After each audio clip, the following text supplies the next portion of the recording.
there are so many reasons why I got into teaching. One of the best things is the light bulb moment. When you see a pupil suddenly understand something, that's really, really special. Every child is so full of potential, and the thing that makes me proudest to be a teacher is seeing them realise what they are capable of. I don't think any other job can give you the same satisfaction. That's why I chose to teach. You could get £26,000 tax-free to train. Search Apply to Teach. Selected subjects only, subject to eligibility.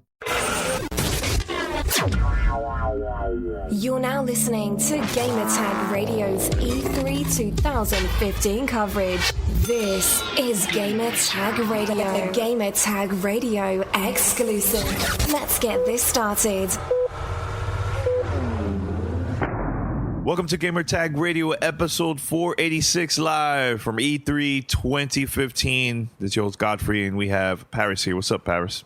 Hey, what's going on, everybody? Yesterday was a long day. Yeah, it was a very, very long day. Man, we did a lot of press conferences. It's funny because we went to Microsoft. There was no food throughout the whole day until Sony press conference. Till PlayStation. We were to kind of paint a picture, we rolled out of here just a little bit after 6 a.m. Yeah. Didn't get back here until, what was it, around 1 a.m.? Yeah. Something like that.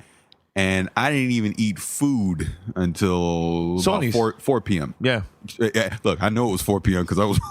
You were running over there, right? Yeah. Yeah, that's crazy, man. I mean, overall, the press conferences. We haven't been to the expo yet, to the convention. Your thoughts of all the press conferences, everything that we got to see. Yeah, and to just clarify, we're doing this right before the Nintendo press conference and Square's press conference later today. So we're just strictly talking about everything that happened on Monday. I thought, here's how I'll say it. There's no winners or losers here because it really comes down to what your preference was. I think as gamers, we all win because I think there's something for everybody that we got through all those press conferences on Monday. Mm-hmm. But I would say as far as the quote unquote console war goes, I think Microsoft had the most impressive presentation. Mm-hmm. I thought Sony did just enough. They played it safe. Mm-hmm. They still have some games in the back pocket. I know we talked about that on previous podcasts, but overall, everything was good. I mean, I saw a lot of games that were very impressive to me. I feel like we're now starting to see next gen experiences, and then I know we'll get into it right now as Pete just walked in the door with his bagel. And Boston's in the back. Yeah, and Boston's here too. But we went to the Xbox showcase last night, and we got to play the Halo 5 Warzone. And we got to talk about that later. And we have a couple of funny stories too. Behind the scenes stuff. For sure. Yeah. Pete, what's up, man? What's up? What's up? How you doing? Good. You were out getting breakfast and everything. How you feeling? Yep. You ready for the first official day of E3? I mean, Yes, I am. It's kind of not related, but breaking news. Donald Trump is announcing his presidency. Oh, my God. So what a waste. What happens when you don't wait for me? Yeah, it's all good. So, I mean, this is your second E3. Yep. Hype, not hype, tired? What? How's your feelings? My overall, and I think I've said this numerous times. Hype. Simply because I'm mobile. I'm no longer required or reliant on somebody to help push me around in a wheelchair. Yes, that's true. Dealing with the struggle of being on crutches. And shout out to the dude at the press conference last night on crutches. I know his pain. I know that struggle. Wait, press conference? At the Sony press conference. Oh, there was a couple too at the Xbox E3 showcase. Yes, there's a couple there. Yeah. Oh, it's just I know that pain, so I know how they're feeling, and it sucks. But yeah, being able to walk around and see everything, I mean, it's kind of renewed my passion being out here this week. Okay, and I'm looking forward to seeing what else they have in store for us, because it's been a pretty good solid first day. First 18 hours of video games. So I'm looking forward to seeing what else they have. And Pawson, we haven't seen Pawson since the PlayStation press conference. It's been a minute. Yeah. How's everything, man? Going good. Guess recovering from last night still, but ready to go. Ready to get excited. Today's gonna be a big day. Today's gonna be a big day. I gotta say, what we saw the last 2 days, all of those games, I'm dying to put hands on all the ones that we're at least going to get this year or have playable early versions. But yeah, like y'all were saying earlier, Microsoft and Sony, hats off to them. They really did an exceptional job. I got to agree with Paris. Overall, in terms of impact, Microsoft had the advantage because they were putting dates to these games. They're getting out a couple of big first-party games this year, not relying on third-party. That's huge for them because as an Xbox One owner, I've been on the fence for a while of, do I regret my purchase at this point? Am I still a Halo fan?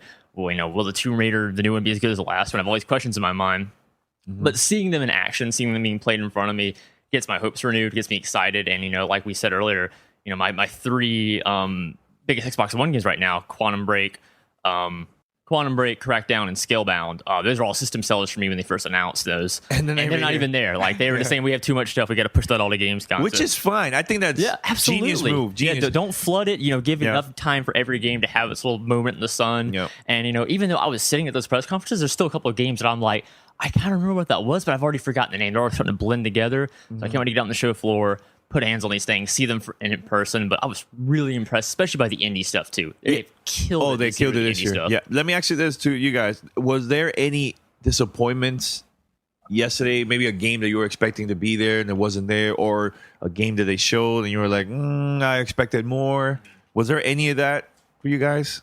Not necessarily a game, but I was slightly disappointed to see Microsoft didn't talk anything about Games for Gold.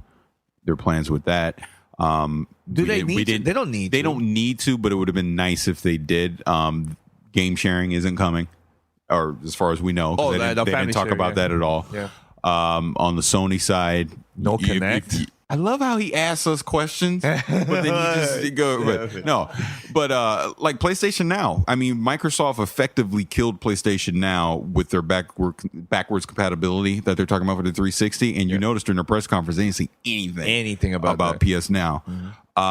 Just if I had any disappointment with Sony beyond that, which we knew going in, is just that they don't have much coming in 2015 other than third-party support, which, like we've said before, they're just, hey, we just hold the fort. Just get to 2016 because that's when they're going to have their games. And as we saw with that Uncharted 4 demo, that was probably the most impressive gameplay demo that I saw yesterday was Uncharted 4 at the end of that PlayStation. Were you not impressed with the Gears? I think Gears was pretty, because I'm so used to seeing Gears the old way, but how this new version looks very... Well, like I was even saying in the press conference while we're watching it, what I took from the Gears 4 demo is they're getting back to the roots of the original Gears of War and making it a survival horror game, because that's what it was. It was, yeah. And again, graphically looked great. It looked fun, but dude, that Uncharted 4, just the scope, the scale of what they were showing us that they're going to do with that game, there was nothing that came close to that. You know what? I think that was a better demo than the last one that they had during the PlayStation experience. Oh, it was. Vegas. Yeah, it was. Right? Very much so. And why is that? To me, I think it was maybe the seeing people in the background. There wasn't that during the last demo. It was just like in the middle of the forest. And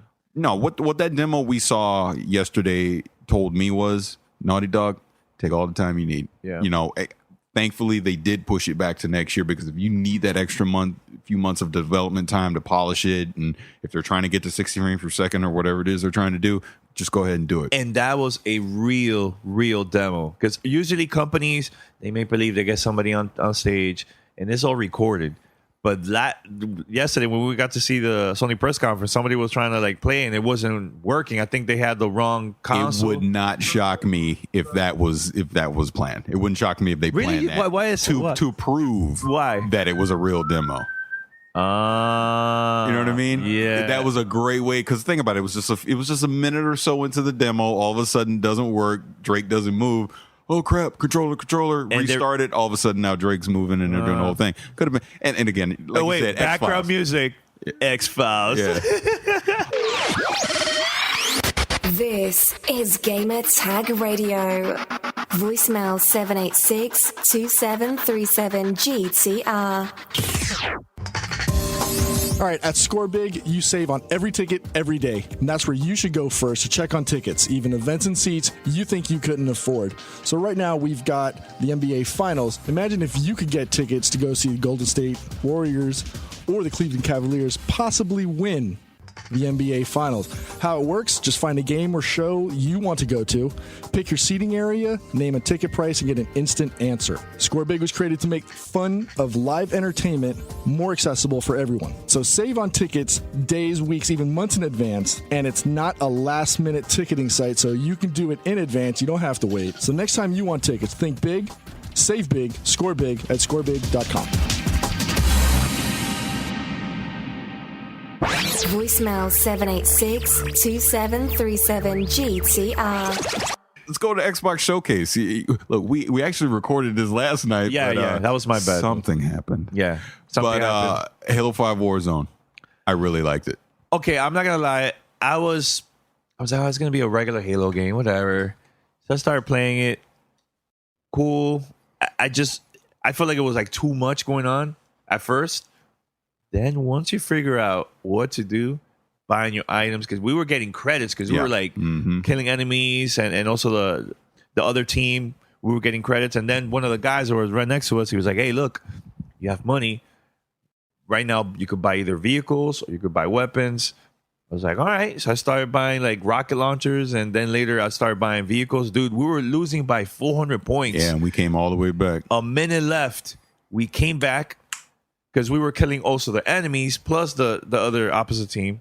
So we were getting a lot of points. And then at the end, dude, within only like 30 seconds left, we went over and we beat them by like 3 or 4 points. Yeah. And that whole crowd was screaming, whoa. Yeah, it was that was like fun. a very cool Halo moment for me, man. Very, very cool. Yeah, and it's, like we were talking before, the thing that excites me about Warzone is, and I 100% guarantee Forge is going to be a part of Warzone. And like they said, they're giving the entire sandbox. They're taking traditional PvP and then throwing in that PvE element into it, because they're using like the enemy AI as objective points, almost. Like it'll be an incoming timer that the Covenant are coming in with a drop ship. So all of a sudden, instead of red versus blue engaging each other, they now divert and they're heading to that objective because you're getting points and basically cash for that to buy big vehicles and weapons and all that. So now all of a sudden, it's gone from just straight PvP to like they say in the trailer, player versus everything, because now you're engaging with the Covenant or the Forerunners, and you're still engaging with your other enemies, and they're doing this on the opposite. They're doing the same exact thing. So yeah, it was a blast, man. I had a great time. For me personally, it kind of harkened back to something we had talked about when Destiny was first coming out. Yep. And we were still trying to get our heads wrapped around what Destiny and what their idea was. And you can see how it's bled over into what Halo Guardians is giving with that. We wanted that PvP versus PvE at the same time, and you rarely ever got to have that, if ever, with Destiny. And that was one of the few things that Destiny lacked. That actually, I was pleasantly shocked last night. And me not being the Halo aficionado like most people, I'm traditionally in the COD vein, military style. Having spent the last year on Destiny has probably helped my appreciation and my ability to enjoy what I had my hands on with last night. Yeah. I made a big deal about it. And I would add on to that, because people have been listening to this since late last year. I didn't like the Halo 5 beta. I just didn't. It wasn't for me. It wasn't something that was enjoyable. It didn't feel like Halo. But this last night felt like Halo to me. This is like, okay, this is the next logical extension of what you can do with the Halo sandbox. And it was fun. The controls felt tight. Dude, when I got that battle rifle, it was like I had flashbacks to 2006 or 7 or whenever the hell Halo 3 came out, because it was nice. And just the audio fidelity and the feedback in the controller when you're shooting a gun was very nice. Yeah, I went through about 6 or 7 different weapons last night. Obviously, with the assault rifle, went to the carbine, handgun, but it wasn't until I got that the saw heavy, the heavy machine gun and the sniper where it all clicked. Yeah. Like it just clicked. And at the end, as we were starting to build up that momentum to tie the game, it was, I grabbed the sniper with, I was able to hit Y and requisition weapons, started picking up the sniper, and it was just like headshot, reload, headshot. I was like, where's my black hammer? Why do I got to reload? Well, Pete, I want to ask you this, because I know there was you disappeared for like a couple minutes, and I heard that you went to play Rainbow Six. Correct. How was the game? You liked it or what? I enjoyed it. It's been a while since I've played a Rainbow Six game. So with that, it took some time to kind of like wrapping my head around getting back into Rainbow Six, especially after spending so much time heavily invested in Destiny. Mm-hmm. Going from something like that to pure 5-on-5, straight up close quarters combat. You don't really get a lot of that in Destiny, and it took me actually one round, because it was split up into 5 rounds, and it took me one round to get back into that. So the way Rainbow Six Siege goes is you get like 30 to 60 seconds of setup. So if you're on the offensive team, if you're going into attack, you get your little drones or whatever, and you're rolling around trying to get the lay of the land. And if you're on the defending team, you're setting up barricades and shields and barbed wire based on the loadout that you get. And then after that, it's mayhem. It's close quarters combat. It's Siege. Sounds wonderful. I wish I could have got a chance to play it. I'll probably play later this week. Question for you. Did you feel like teamwork was absolutely necessary, or did you kind of feel like you could have carried the team if need be? Because the bit I played last year at E3, it definitely seemed so team heavily orientated, and I was kind of frustrated that no one was talking with me. I was the only one trying to like give commands and orders. So do you think that they've continued that trend? Because Vegas wasn't almost like that. Vegas was like you could have everybody go off, do their own thing, surround, destroy. You don't have to work together. But now it's 5 versus 5, close, personal. Do you really think that this is like the new style of team game? And what was your opinion of the maps you played on as well? Played 3 maps. Armory was the main one that we played. I would say that teamwork does play a big factor in it. It's only 5-on-5. You don't have any respawns. Once you die, you die. You got to wait in the dead room, just like everybody else. With the various cultures that were in the room yesterday, it was really hard to communicate, if at all. It was more celebratory, or I'm down. Other than that, I think people were more focused on the game and weren't used to having that communication, which I think is key in a game like that, in a game like Destiny and Call of Duty, where you need to be able to communicate, especially in this one, because it's only 5 people. Yeah, exactly. You only have 5 people. So if you go down, what were you doing? Where were you at? That plays a crucial role, especially if you're trying to defend a specific area. Now, I saw some rooms or some games where there was 4 people in a room. And like that's one grenade away from the dead team. Exactly. And they weren't saying anything to me. They were just like, okay, well, I'm going to be in this corner. I'm going to be in this corner. I'm going to be in this corner. 1 or 2 grenades in there, game over, done. Yep. So... communication is key, and I've always been of the belief that 5 people communicating is better than 5 lone wolves. Yeah, absolutely. So it gets me excited. Can't wait to put hands on it. Well, we have some stories. A couple of things happened last night. A couple of things. Which one we should start first? Okay, let me just say it. So after we finished playing Halo 5 Warzone, we're walking away. Yeah. We see Michael Pachter. Shout out to Pack. We see him everywhere. Yeah, dude, that guy's everywhere. But we see him. And then we look, who's he talking to? None other than Bonnie Ross and Kiki Wolfkill from 343. Yeah. So it was like, we got to go talk to him. We have to go talk to him. So and it was like the perfect setup, because Pachter knows us. So he saw, oh, hey guys, how you doing? So then we just rolled right in. Yeah. And I told Bonnie Ross the story from last year. We're just dying laughing. Well, for those are new listeners that... Okay, new listeners. So last year at E3... we were at a behind closed door thing for Halo 5. They were talking about the Master Chief Collection and all that. Yeah. And afterwards, Danny goes, well, you want to interview Bonnie Ross, as if Danny's going to do the interview. So I'm like, yo, yeah, do it. Why not? So I'm standing off to the side. All of a sudden, Danny goes to Bonnie, hey, can we interview? She's like, absolutely, standing there ready to do the interview. He then turns to me, hands me the mic. Paris, my voice, I can't.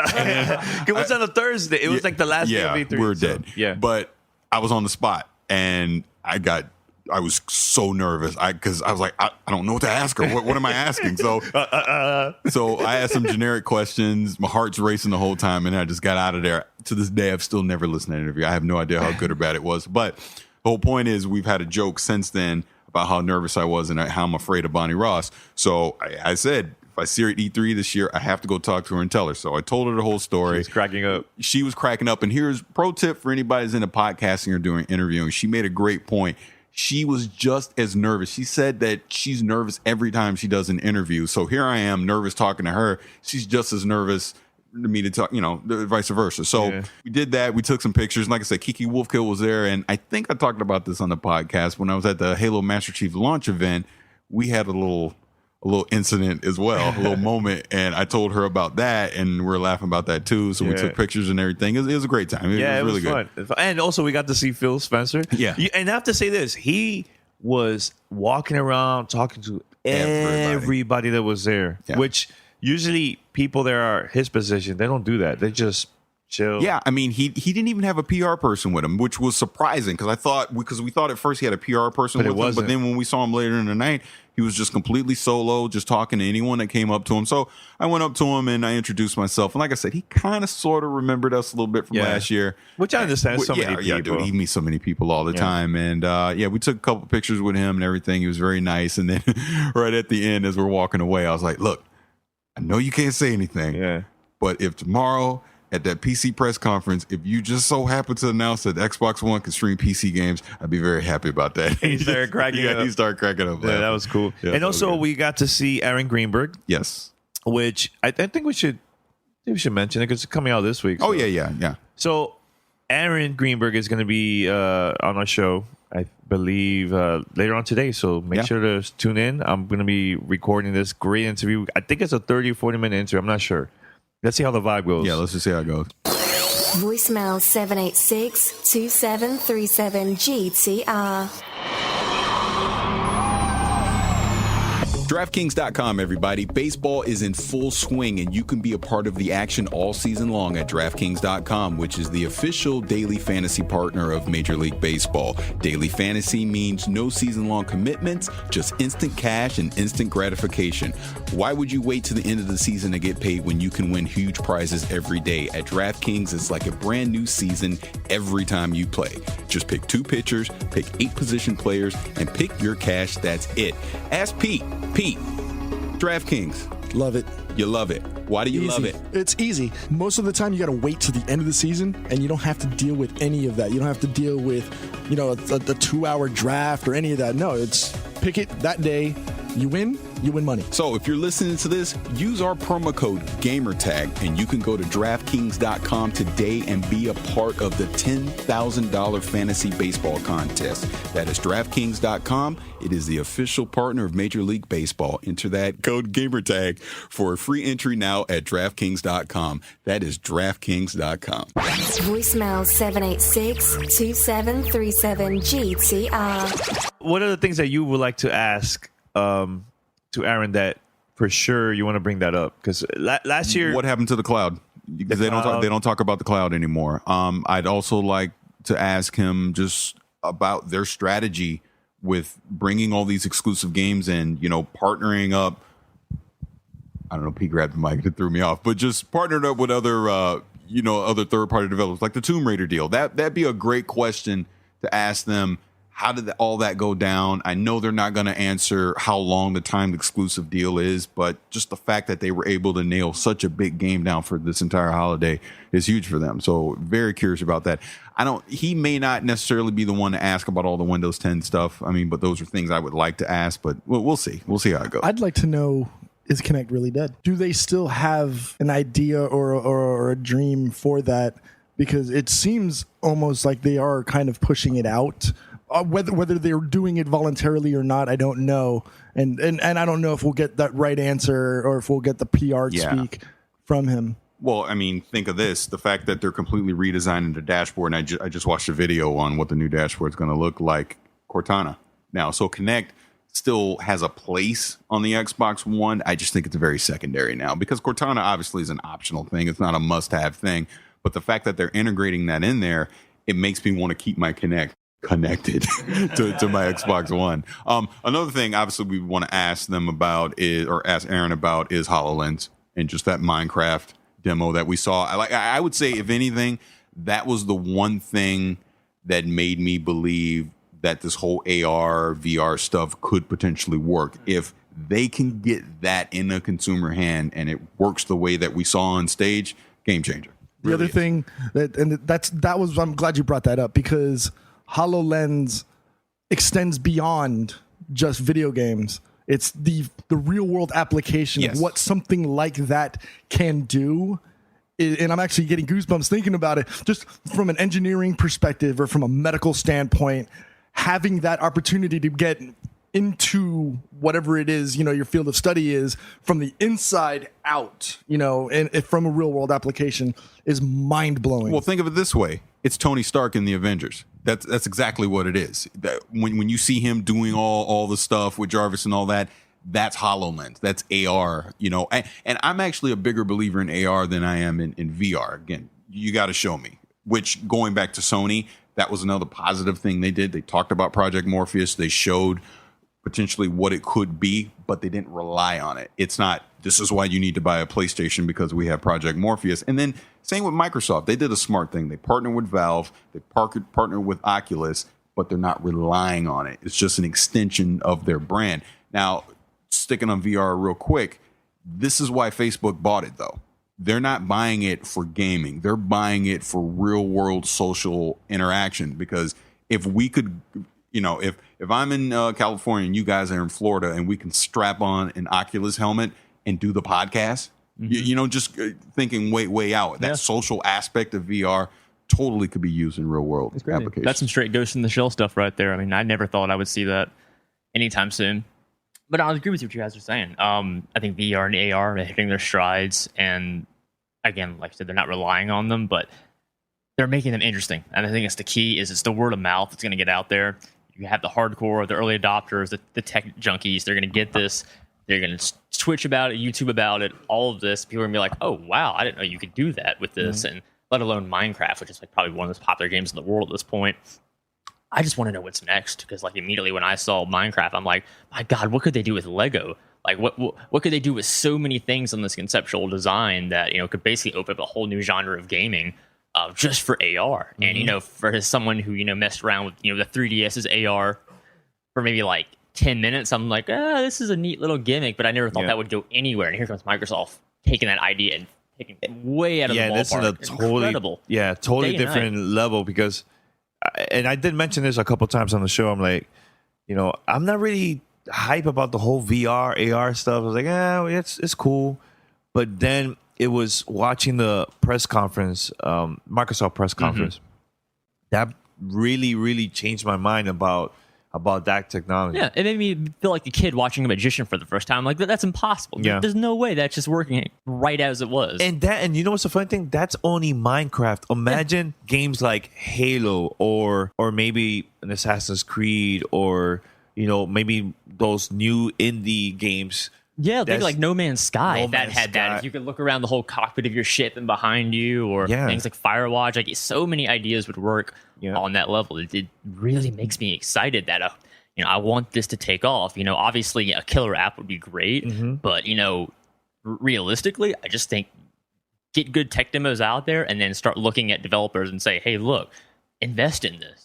You don't have to make it optional. It's not mandatory. Don't make people mad, but put it out there so people they're buying the game anyways. They're like, wow, I could, play it normally, or then, a couple $100 extra bucks for, a technology product that's going to be here for a while. It's here to stay.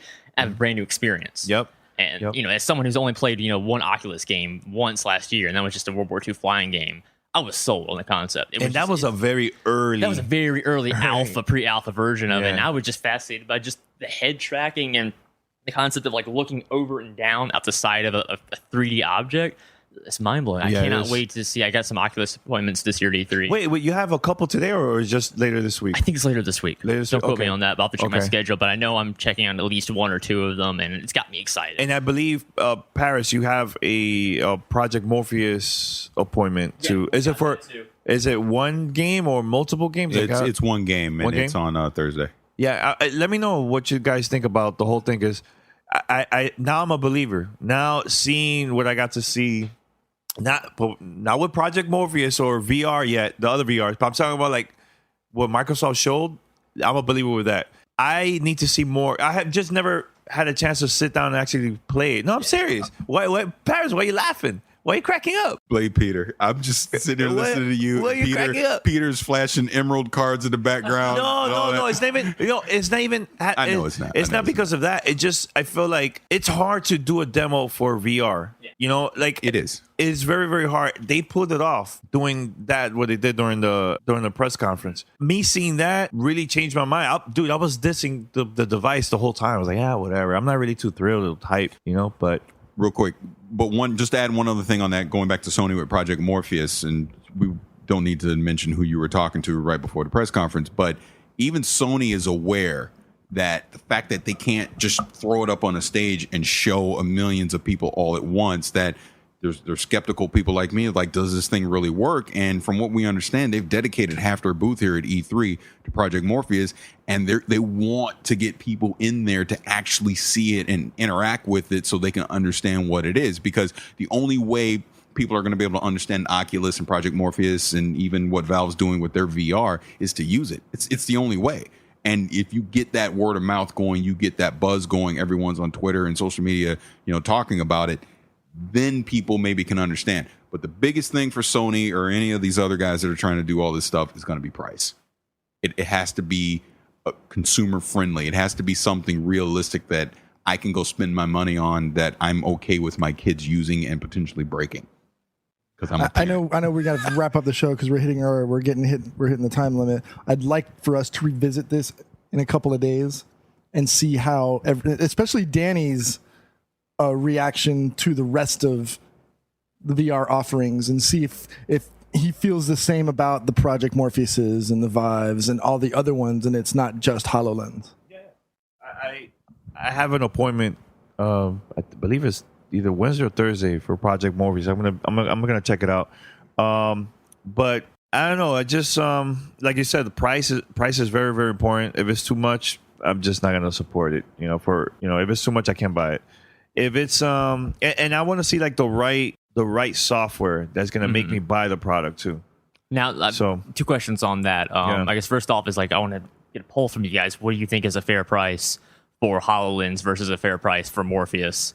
I won't get into Oculus because that's just too much speculation. And the second part of the question is, all right, first question. Well, first question, maybe like $150. Yeah. I think that's reasonable to start off. It can't be $100. To me, that technology is not going to be that price. I think max $150. To me, $200 with a game. Yeah. With a game. Yeah, with a simple game, not like a AAA game. A game to get or multiple demos, or exactly multiple demos of full versions you can try. But $200, I think, will be too much. See, I think $200 is they're still losing money on it, but it's the right kind of losing money where they're like, we need to advertise this. We're going to take the initial loss, but as long as we get the product out there to the people that are most vocal, they will do the rest of our marketing campaign for them, because their excitement will be infectious, because people will watch famous Twitchers and YouTubers, as I said, and be like, oh wow, I knew a little bit about this, but watching someone I watch stream every day, experience firsthand, and I know they're not BSing, I know they're not lying, like they showed at the Sony press conference. They were showing the people reacting to Morpheus, and it just looked like the inside of Iron Man's helmet. I'm like, that looks super scripted. I don't really know if that's actually them playing the game or not. So it's, again, like we've said, you have to try it, and I guess the people that can articulate it the best need to describe it as best as they can to say, look, this is not just a gimmick. This is something special, and the potential is there for, groundbreaking stuff. I mean, I think we're only just, one new genre away that combines, first person and VR element that can make, excitement again, keep people hype. I'm gonna go somewhere in the vein of $200, maybe $300. But it's gonna come with a handful of games for VR, regardless of whether it's going to be Project Morpheus or anything else. I'm going to say $200 to $300 and like a handful of games to get the introduction, get people into it, because you can't just hand out Project Morpheus and okay, now $60. So it's like, what? Now I got to drop $260, $360 just for one? I think it's gonna be a smattering of VR or AR assisted type games with the product. I'll just make it short and sweet. I think $200 is unrealistic. $300 would be fair, more likely $400. I would think they would treat these things like their consoles. It would probably be $400. Because think about it, you're talking Gen 1 technology coming out, hardware coming out. We're paying for the R&D on it. Sorry, they're not going to cut us a break on that. It's just not going to happen. So that's my dream. I would realistically say $300 to $400. $300 to $400? That's a little bit too much, but okay. I think that's a lot, Paris. That's a console. I'd rather my opinion, Danny. You're a punk. And it's also early adopter syndrome. I mean, we all got hit with that same exact thing for Xbox One. Yep. You know, and that high price tag for it being the initial one. So All right, so head over to gamertagradio.com, play.it, listen to our past episodes and also our coverage of E3 2015. Give us a call, 786-273-7GTR. That's 786-273-7GTR. Email us, fanma@gamertagradio.com. Don't forget to go to cbsla.com/E3 2015 for all of our live blog coverage. Definitely. We're posting a lot of pics, a lot of tweets, and especially now that we're going to the convention, we're going to be posting a lot of behind-the-scenes stuff. So tune in, and check out the website too. Yep. All right, so until next time, we're out. You're listening to Gamertag Radio. Be sure to like us on Facebook. Follow us on Twitter. Thanks for listening. Tune in next week.